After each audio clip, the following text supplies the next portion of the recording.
Eu quero andar nas coxilhas, sentindo as flechilhas das ervas do chão, ter os pés roseiros. Presidente Rodrigo aqui recebendo o presidente da FAMURS aqui. Presidente Rodrigo, podemos dizer que uma bela de uma palestra esclarecedora.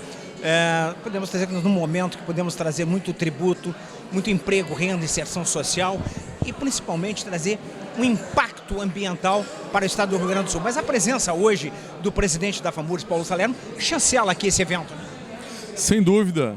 A FAMURS é diretamente afetada, como todos os 11 milhões de gaúchos aí. Nós estamos aqui fazendo um evento não só sobre o ambiente de negócio, mas a nossa condição de cidadãos, né? Nós precisamos melhorar a condição ambiental do estado, a condição ambiental, a qualidade de vida da periferia, das pequenas e médias cidades de todo o estado do Rio Grande do Sul, né? Condição de saúde pública, que isso afeta, largando 74% de esgoto não tratado nos nossos rios, a gente tomando essa água novamente, né? Isso é uma vergonha para o estado do Rio Grande do Sul e a gente não pode admitir que essa cultura beligerante dos gaúchos continue atrasando o enfrentamento do mérito das decisões na justiça, né? Eu acho que a liminar, o objetivo de uma liminar de forma geral, na fumaça do bom direito, e eu falo como cidadão, é evitar maiores prejuízos. E quando a gente percebe um prejuízo de 4 milhões de reais por dia direto, visível, fora o prejuízo ambiental e de saúde pública, a gente se pergunta, mas será que faz sentido uma liminar para atrasar um enfrentamento do mérito, causando um prejuízo de 4 milhões de reais todos os dias para todos nós gaúchos? Será que nós somos tão ricos assim? Podemos jogar no esgoto, no lixo, 4 milhões de reais todos os dias por uma liminar, para não enfrentar? Então acho que a gente tem que fazer um enfrentamento, né, para poder resolver essa situação de uma vez por todas. Estamos aqui com o presidente da FAMURS, Paulo Salerno. A sociedade clama por educação, clama por saúde, clama por saneamento, clama por infraestrutura. E é uma grande oportunidade que está tendo o Estado. Nós precisamos avançar, como eu falei ali na minha inserção anteriormente, nós precisamos avançar, precisamos que se defina essa situação, porque os municípios têm pressa em poder realizar o novo marco, né, cumprir com as metas de saneamento. Isso é uma atribuição dos municípios que está hoje, né, concedida com os contratos com a Corsã ou com quem vier a substituí-la. Então nós precisamos que isso avance. A fase de discussão em relação à privatização, em realização de todo o processo, ao próprio marco legal de saneamento passou. Agora é a fase de podermos avançar e é isso que os municípios esperam nesse momento. Quem já assinou quer poder aplicar aquilo que assinou nos seus aditivos. Os municípios que ainda não assinaram estão nesse aguardo para poder definir como vão fazer. Tem conversado com a Corsã, mas precisam avançar. Nós já discutimos, nós já discordamos quando precisamos discordar, mas hoje há um processo em andamento e o Estado e os municípios precisam avançar, precisamos ter os investimentos acontecendo. É isso que nós queremos. Presidente Rodrigo, podemos dizer que tudo que se viu hoje aqui é um universo de benefícios, mas podemos dizer que o impacto ambiental, esse legado que se vai deixar para as outras gerações, um grande exemplo que a gente tem é o Rio de Janeiro, que era um lixo e hoje passou a ser uma referência no Brasil. Sim, a gente olhou pelo impacto, só pelo impacto econômico, não vou falar nem do social, da geração de oportunidade de trabalho, de empregos, de negócios, de melhorar o ambiente, a qualidade de vida de todos nós, mas do impacto econômico ali nos próximos anos. Falaram em 91 bilhões de reais, isso é quase toda a dívida do estado do Rio Grande do Sul e a gente está trancando um processo que já aconteceu, demonstrando para todo mundo que nós não somos confiáveis quando fazemos um processo, um edital, uma licitação, nós não somos confiáveis porque aqui a gente fica discutindo permanentemente e vamos abandonar, vamos atrasar o processo e atrasar os benefícios de uma situação que foi amplamente discutida no Poder Legislativo, no Poder Executivo e com toda a sociedade. O debate aconteceu, agora a gente tem que parar de travar e andar para frente. Esse é o nosso sentimento. Vida longa ao protagonismo da Federação e também da FAMURS. Obrigado. Vida longa. Primeiramente, boa tarde a todos e a todas. Quero aqui fazer uma saudação especial ao presidente Rodrigo, pelo convite, aos ex-presidentes Simone Leite e também Ricardo Gussowski. Sempre uma honra estar aqui na Federação para debater importantes temas. O presidente Rodrigo trouxe aqui um importante tema em 2019, quando debatimos e com o apoio dessa federação conseguimos avançar na alteração, na atualização e modernização do nosso Código de Meio Ambiente. Quero também fazer uma saudação especial ao Dr. Felipe Teixeira, aqui representando o Ministério Público, Dr. Marcelo Candiato, representando aqui a nossa Defensoria Pública do Estado, que inclusive poderia estar no polo para defender os interesses daqueles que mais precisam de saneamento, que são efetivamente as populações de baixa renda. Quero aqui também fazer uma saudação ao nosso prefeito de Restinga Seca, presidente da FAMURS, Paulinho Salerno, também um apoiador desse processo que iniciou em 2019 com as discussões e se concretizou em 2022. Saudar também, aqui representando a Assembleia Legislativa, o deputado Ayrton Marcos, uma satisfação, e também aqui o nosso presidente da Companhia Corsã, e na pessoa de vocês, saudar a todos e a todas. Tem uma breve apresentação e depois dessa apresentação a gente se libera um pouco das amarras para falar um pouco de forma mais dinâmica do que passamos aqui no estado do Rio Grande do Sul. Quando a gente fala de saneamento básico, então, são aquelas frentes, resíduos sólidos, drenagem urbana, água e esgoto. Quando a gente olha resíduos sólidos e vejo aqui o prefeito Paulinho Salerno, a gente sabe o quanto que as prefeituras sofreram para conseguir chegar e atender a legislação que por constantes vezes teve que ser renovada. Mas foi importante, naquele momento o governo do estado não esteve ao lado dos municípios na busca de solução, diferente agora com água e esgoto, que sim, o governo do estado está sim ao lado dos municípios para encontrarmos uma solução que vença o desafio imposto pela legislação federal. Até 2033 estarmos universalizados. Quero aqui também fazer uma saudação especial à empresa Egea, que venceu o leilão em dezembro de 2022 e que aguarda, acredito, com ansiedade o desfecho desta novela. Drenagem urbana tão importante, planejada, principalmente em regiões metropolitanas, onde você tem uma maior densidade. E aí chegamos à água e esgoto, onde temos a nossa Companhia Corsã e outras prestando esse serviço aqui no estado. Bom, quando a gente olha o estado do Rio Grande do Sul, a necessidade de privatização, a gente traz alguns números, alguns inclusive do Trata Brasil, mencionava aqui a presidente Luana, que arredondando 87% da população com acesso à água, onde mais se investiu aqui no nosso estado do Rio Grande do Sul, mas muito aquém no tratamento, na coleta e tratamento de esgoto, onde 33% temos aqui no nosso estado. Se a gente pega a Corsã e os municípios em azul, são aqueles onde a Corsã presta serviço, são 317 municípios de 497, a gente identifica que esse indicador vai então aí por volta de 20%, que batemos essa meta na nossa gestão. Se a gente pega o ranking de competitividade, o CLP, tem sido muito divulgado e para os investidores e para a atração dos investimentos, são indicadores importantes para que os empreendedores enxerguem aonde vão investir o seu recurso. A gente está lá em último lugar no ranking de competitividade, quando o custo é do saneamento. Aí quando a gente olha o panorama Corsã, por que da privatização? A necessidade dessa privatização. Nós discutimos desde o início desta gestão, da gestão anterior, perdão, 2019, discutimos o marco de saneamento. Um resquício um pouco no final de 2018, mas se intensificou em 2019, quando reapresentado pelo governo federal. E foram profundos debates, foram múltiplas reuniões, agendas, audiências públicas, e muitos do que hoje são contrários, que já na época detinham uma condição de participar do debate, não participaram, mas hoje querem trazer uma visão diferente, anulando tudo aquilo que se discutiu. Lá em 2017 a Corsã tinha um índice de 14% e, como mencionei, bate 20%. Por que é importante essa evolução? Porque quem propôs a privatização da companhia foi um governo que, diferente do que o sindicato mencione ou possa verbalizar, sem indicar de onde está tirando essa informação, foi o governo que mais investiu na companhia de saneamento, foi o governo que mais investiu em saneamento no estado do Rio Grande do Sul. É este o governo Eduardo Leite, que propôs sim a privatização da companhia, justamente para atingir aquilo que está previsto em lei, que é universalizar o saneamento em 2033. Não por acaso, quando discutimos na gestão anterior, em 2018, no nosso plano de governo, que a Companhia Corsã saiu da Secretaria de Obras, porque ela não é uma empresa de obras, que pese e faça muitas obras.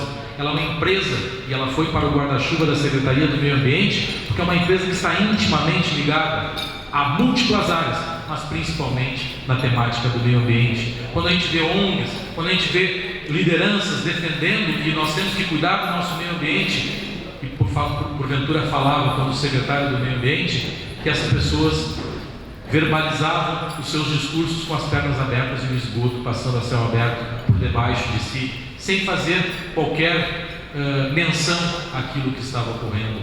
Não por acaso, na região metropolitana, temos os 2 rios mais poluídos do Brasil, o Rio dos Sinos e o Rio Gravataí, porque há uma alta densidade populacional e nós não temos saneamento nessa região. Essas discussões acabaram ficando. Por quê? Porque se fosse efetivamente cobrar aquilo que tinha que ser feito, nós inviabilizaríamos o estado do Rio Grande do Sul, porque poucos ou quase ninguém estava conseguindo efetivamente investir naquilo que era necessário. Mas se a companhia continuasse pública, e aqui vem o exemplo, se a privatização ela é necessária, sim ou não, como fomos questionados agora há pouco, a gente tem que olhar primeiro pela eficiência. O serviço, se é público ou se é privado, não importa para o cidadão ou para o usuário. Interessa sim se ele tem um serviço prestado e com a qualidade que se necessita, com eficiência. E quando a gente olha o histórico da companhia Corsan, projetando o seu futuro, ali está demonstrado que ela chegaria em 2033 com 48% de nível de tratamento de esgoto, muito aquém dos 90% exigidos pelo marco do saneamento. É importante trazer esse número, porque diferente também do que mencionam, não é algo natural e sem fazer investimentos que se universalizará saneamento. O Solutrate é uma interessante alternativa, presidente Barbucci, mas não pode ser a solução para todos os problemas. Acreditar que fossa filtro sumidouro no século XXI é a solução para o saneamento no Brasil, no país em que vivemos, e principalmente no Rio Grande do Sul, com o índice de desenvolvimento humano que possui, com o índice de desenvolvimento que detém e que almeja em crescer, não pode se escudar nesses pontos. E como mencionei, no próximo slide a gente verificará, esta gestão foi a que mais investiu na companhia Corsan. Outrora, em governos que hoje, de partidos que hoje são contrários às privatizações, tampouco conseguiram ultrapassar a média de investimento histórico da companhia, que está ao redor de 300 milhões de reais por ano. Aqui é uma estimativa para 22, mas já fechou ultrapassando 600 milhões de reais. É muito investimento, mas foi possível com a busca de soluções, com a emissão de debêntures incentivadas, a qual fomos ao mercado captar recursos para fazer o investimento, e que aos olhos daqueles que são contrários isso aconteceu ao natural. Mas 600 milhões é muito aquém do que precisa ser investido, é metade do que precisa ser investido ao longo dos próximos anos. Vejamos que o ano de 2023 o investimento necessário estava na casa de 1,5 bilhão. E o que isso quer dizer? Quer dizer que quanto mais nós atrasamos a assinatura desse contrato, quanto mais nós atrasamos que a companhia agora privada possa assumir as suas responsabilidades, a qual assumiu quando deu o leilão lá na B3, mais esse prazo ficará premido e mais a população de baixa renda pagará o preço por não ter saneamento. Queria que esses que verbalizam contra fossem lá no bairro Umbu, em Alvorada, ali na Avenida Beira-Mar, para discutir naquele afluente do Rio Gravataí a quantidade de esgoto que é lançado. Nos cobram como governo do Estado políticas de saneamento, políticas de proteção aos nossos mananciais, mas como que nós vamos levar a termo um programa que existe, doutor Felipe, de proteção e de recuperação da bacia do Gravataí, se constantemente o esgoto é lançado sem tratamento? Claro, isso vai ser uma realidade diferente tão logo aí na frente, pela PPP que foi executada, que vai buscar a universalização, inclusive, acredito eu, antes do prazo que foi mencionado. E a gente não escuta reclamações, a gente escuta sim ligações, conexões, e aqueles que não querem conectar, pagar o pênalti para a sociedade como um todo que acaba acontecendo. Agora, quais são os riscos que a Corsan tem de continuar pública? Revogação da comprovação presumida da capacidade econômico-financeira, que lá está na lei. E nos preocupa esta alteração via decreto de alguns pontos que na verdade não alteram, trazem mais a insegurança jurídica. Captura aqui um ponto quando fala que permitirão PPPs através das companhias. Isso é insegurança jurídica, porque a PPP, efetivamente, naquilo que está previsto em lei, é feita pelo município, não é feita pela companhia, em que pese a gente nomenclature a nossa parceria com a Metrosul como uma PPP. Isto sim é uma subdelegação a qual a lei veda em 20% e limita em 25%. Então são essas alterações que levam a uma instabilidade e que levaram sim instabilidades quando da execução do leilão, que eu hoje posso falar, não estando acobertado pelo sigilo, mais de 10 empresas acessaram o DataRoom. Mas por que apenas uma participou? Porque investidores que não estão acostumados com o mercado do Brasil e tinham os múltiplos, presidente Rodrigo, dos Estados Unidos e da Europa, quando viram o nosso presidente mencionar que ia desconstruir tudo aquilo que foi construído, o Brasil não é para nós, diziam esses investidores. Como mencionei, ela tem capacidade, pelo seu histórico, de universalizar até 2033. A não execução dos seus contratos poderão, se nada for feito, a caducidade dos contratos, porque essa concessão é municipal, não é uma concessão do Estado ou da União. Aliás, os prefeitos serão cobrados pela execução da lei. Não é a companhia Corsã que será cobrada, serão os prefeitos, assim como foram cobrados nos resíduos sólidos. Só que resíduo sólido, teve prefeituras que despachavam os seus resíduos a 700 quilômetros, pagasse o que tivesse que pagar. Agora não terá solução fácil e rápida quando começarem a ser cobrados pelo saneamento que tem que existir, principalmente no tratamento de esgoto. Crescimento do passivo trabalhista, não existe empresa que sobreviva a pagar mais de 200 milhões de reais todo ano de passivos trabalhistas. A quem interessa isso?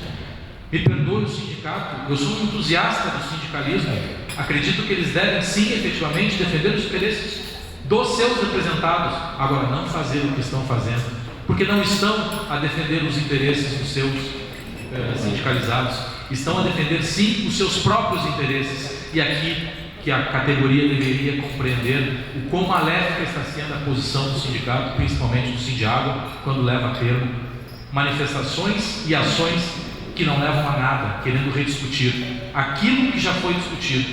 Eu não deveria estar aqui para justificar a privatização. A privatização já foi debatida, amplamente discutida e aprovada na Assembleia Legislativa, a qual teve a responsabilidade, deputado Ayrton, de quando o Poder Executivo, como proponente, a Assembleia decidir qual rumo tomaríamos. E essa decisão já foi tomada. O que se quer é rediscutir essa situação e não podemos retroceder a discutir, voltar ao que éramos antes.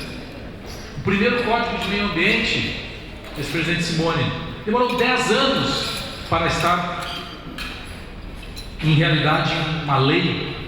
É muito tempo para se discutir. Evoluímos bem. Reforço o apoio desta Federação. Em um ano, doutor Felipe, conseguimos avançar com o apoio de todos, compreendendo cada um no seu limite aquilo que era preciso avançar. Deteriorização da avaliação do risco da companhia, e se ela deteriorar a ponto de perder o seu ranqueamento, essas debêntures, se salvo o melhor juízo, presidente Barbucci, poderão ter vencimento antecipado. Olha o prejuízo que estão causando.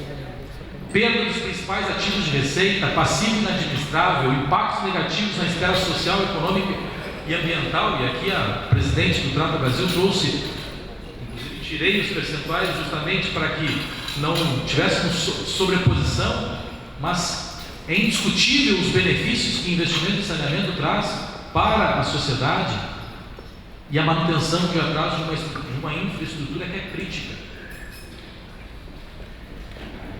O que a gente adotou? Lá em 2011 iniciou os estudos, iniciou em 2010, começou a evoluir em 2011, os estudos da parceria público-privada, mencionei essa parceria que nós fizemos.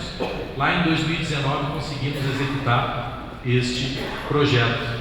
Em 2020 veio o marco do saneamento, em 2021 a emenda constitucional que retirou a obrigatoriedade para que a gente avançasse na privatização, e em 2021, como mencionei, a Assembleia Legislativa, pela Lei 15.708, deu autorização ao Poder Executivo para executar a venda. Publicamos o edital, muito estudo, e executamos essa privatização em dezembro de 22. De forma absolutamente contrária ao que se diz também, quando a gente olha esse marco, nada foi feito de forma apressada, de forma assodada ou sem discussão, foi com muito debate, com muito discurso, com muita discussão, inclusive escutando e debatendo com pessoas que eram efetivamente contrárias. E vencemos esse debate e a gente precisa dar um passo adiante. 2023, após a realização, a gente está então aguardando. São decisões judiciais, uma liminar no Tribunal de Justiça, uma avaliação por parte do Tribunal de Contas e também na Justiça do Trabalho. Uma tese que beira, me perdoem, posso falar porque sou um advogado e licenciado, mas especialista em direito do trabalho, uma aberração. E é difícil você defender algo quando a tomada de decisão não encontra nenhuma guarida na legislação. Haverá uma sucessão de empregadores. Qual a preocupação com os empregados? Aliás, haveria ter sim a condição de que, verificando a condição da empresa que está adquirindo esta companhia, avaliar se ela terá as condições de sua manutenção, e terá, como os compromissos que foram assumidos. Mas reforço, é difícil debater quando os argumentos contrários não têm nenhuma guarida em indicadores, em números, em fatos ou em evidências. Aí eu trago um pouco dos próximos desafios, um pouco de forma mais ampla pelo tema que nós estamos discutindo. A gente está com o Plano Estadual de Saneamento, que vai orientar então os municípios, o prefeito Paulinho, junto com o Estado, na busca de soluções. Nós, quando aprovamos a legislação, dividimos o Estado em duas unidades básicas, aqui são atendidos pelos municípios da Corsan, e seguimos uma lógica para aquilo, e uma unidade segunda com 190 municípios, que agora a nossa Secretaria de Parceria está avaliando como que a execução, através de subblocos, seja possível a gente avançar também nesses municípios para que universalizemos o saneamento. Porque, claro, não são apenas os 307 municípios atendidos pela Corsan, na verdade são 317, mas 307 com contratos ativos. Aí os próximos desafios, a gente tem que ter regras claras e simples. Então é importante que a FEPA evolua nas suas diretrizes. Haverão discordâncias quanto a alguns pontos, mas justamente a gente tem que aprofundar esse debate e intensificar o trabalho da nossa Secretaria de Meio Ambiente, com a nossa secretária Marjo e demais secretarias, como Habitação, Agricultura, Desenvolvimento Rural e a Saúde, para que a gente melhore a expansão dos serviços de saneamento básico para apoiar os municípios nesse que será um ponto em que os municípios serão chamados a sua obrigação. Seria aqui o final, mas eu preciso, com um último slide, trazer. A época que executamos a PPP, ela é um problema. Bateram contrário. Ações judiciais, inclusive. Hoje, a PPP é a solução. Nós privatizamos, mas agora então a PPP é a solução. E lá em 2018, estava lá o Sindiago pedindo investigações sobre um crime lesa pátria que o governador Sartori estava cometendo com a proposta de PPP. É o mesmo modus operandi. E a gente precisa evoluir. Por quê? Se continuarmos presos a este tipo de discussão, com certeza, quem mais pagará, doutor Marcelo, não somos nós que moramos, quiçá, em apartamentos ou casas que têm acesso à coleta e tratamento de esgoto, que temos condições, quiçá, de ir a praias, não Santa Catarina, porque no verão, pela ausência de saneamento, também enfrentam dificuldades, mas com certeza vai ser a Dona Maria e o seu João, lá do bairro Umbu de Alvorada, que vai continuar indo para uma unidade básica de saúde, tendo dificuldades para conseguir evoluir, e quiçá também os seus filhos tendo dificuldades no aprendizado, como mencionou Luana, mas também no seu desenvolvimento, porque não tem saneamento de qualidade. Muito obrigado.